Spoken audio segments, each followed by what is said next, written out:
গাড়ি আছে।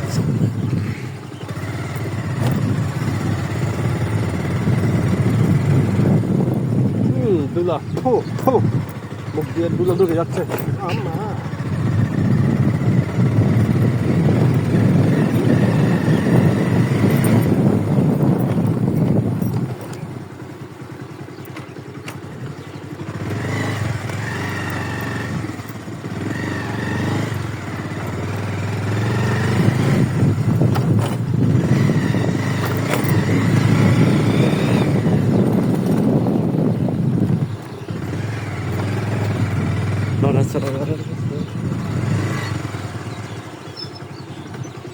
এখানে বাইক চালালে ধুলো উড়ে সমস্ত ধুলাবালি।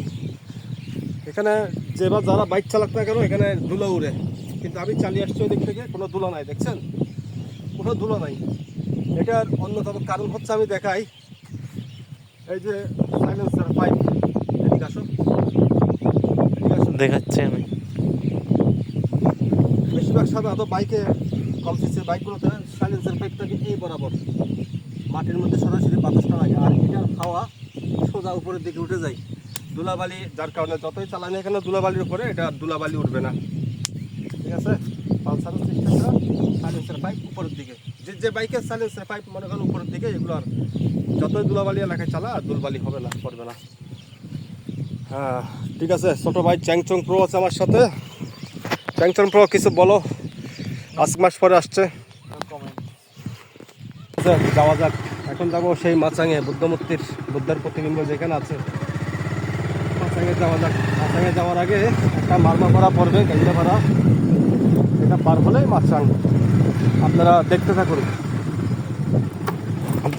থাকুন। আমার ড্রাইভার কিভাবে, আমার পাইলট কিভাবে বিমান চালায় বাংলা রাস্তায়। চাঁদের গাড়ি, বিমান না, এটা হচ্ছে আমার চাঁদের গাড়ি। চাঁদের গাড়ি, চাঁদের গাড়ি, লক্কর চক্কর চাঁদের গাড়ি, চাঁদের গাড়ি।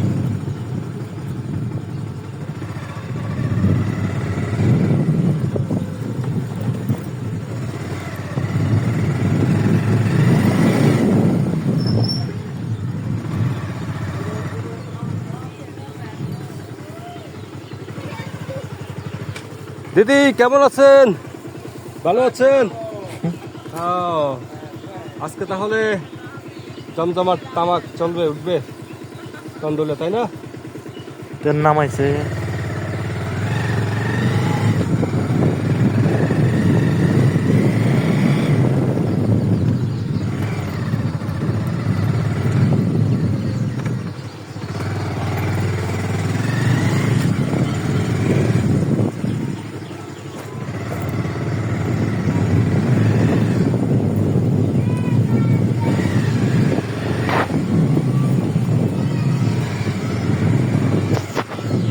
যা চাওছে।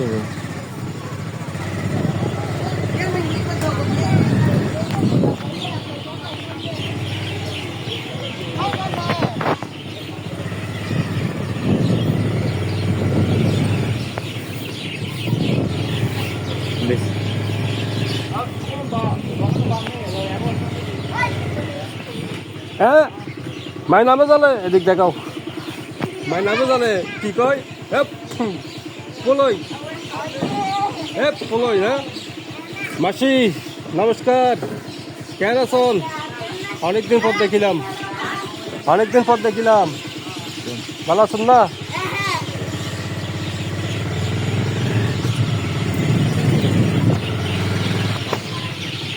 হ্যাঁ দাদা কেমন আছেন? ভালো আছেন? দিদি ভালো আছেন? আজকে পেঁপে নাই, সামনে গেছিলাম দাদা, পেঁপে লেবু কিছু পাওয়া যাচ্ছে না। নিশ্চয়ই লেবুর জন্য গিয়েছি ওইদিকে, নাই কোনো খবর নাই।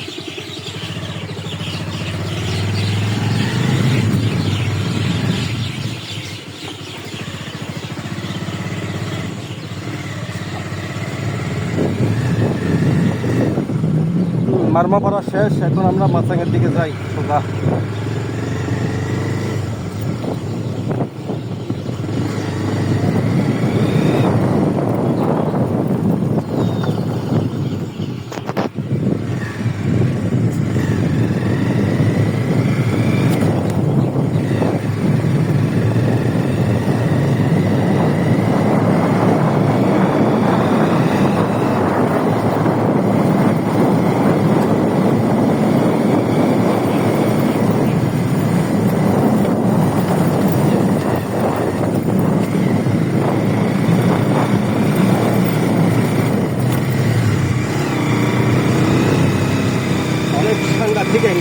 রাস্তাটা।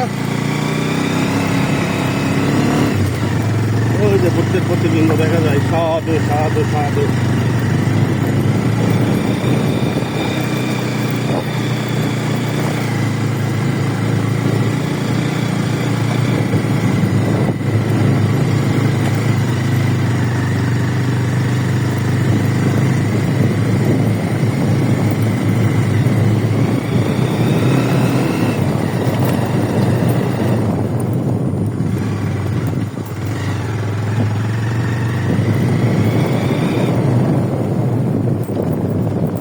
এখন যত সামনের দিকে যাব তত ব্যাকওয়ার্ড প্লেস, তত আস্তে আস্তে মানুষের বসত বাড়ি কমে যাবে, শুধু জঙ্গল আর জঙ্গলের অভ্যন্তরীণ এই রাস্তাটা থাকবে।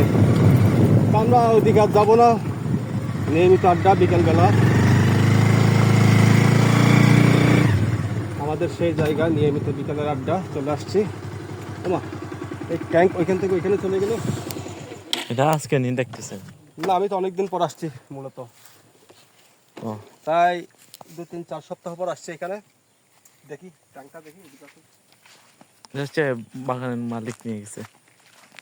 এই যে আবার পিকনিক পার্টি করে সব ময়লা চলে, তেলের বোতল পিকনিক করছে, রান্না করছে, আবার তেলের বোতল এখানে ময়লা ফেলে গেছে। আমি আর চ্যাংচংপুর সেদিন সব ময়লা একসাথে ক্লোজ করে এখানে আগুনে পড়তে দিয়েছি। এই যে দেখুন, এই যে জায়গায়। এই যে আমাদের বাগান বাড়ি, এই যে বাগানে কলা ধরছে। আচ্ছা, পানি পড়ে? পানি নাই মনে হয়। পানি নাই, আমি তো ভেবেছি। এখনো চালু করে নাই।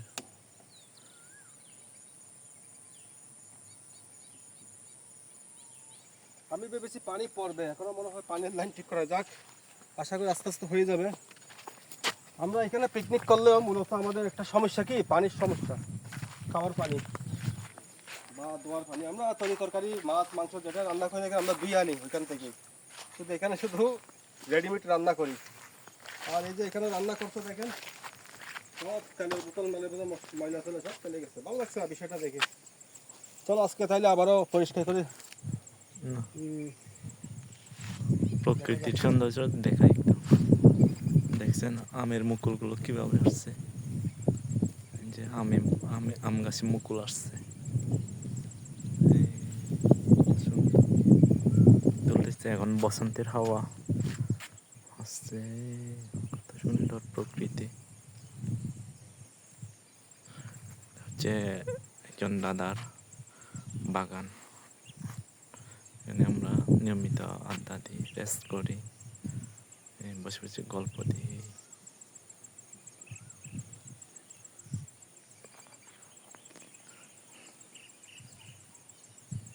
একদম ওই দূরে দেখছেন কত সুন্দর।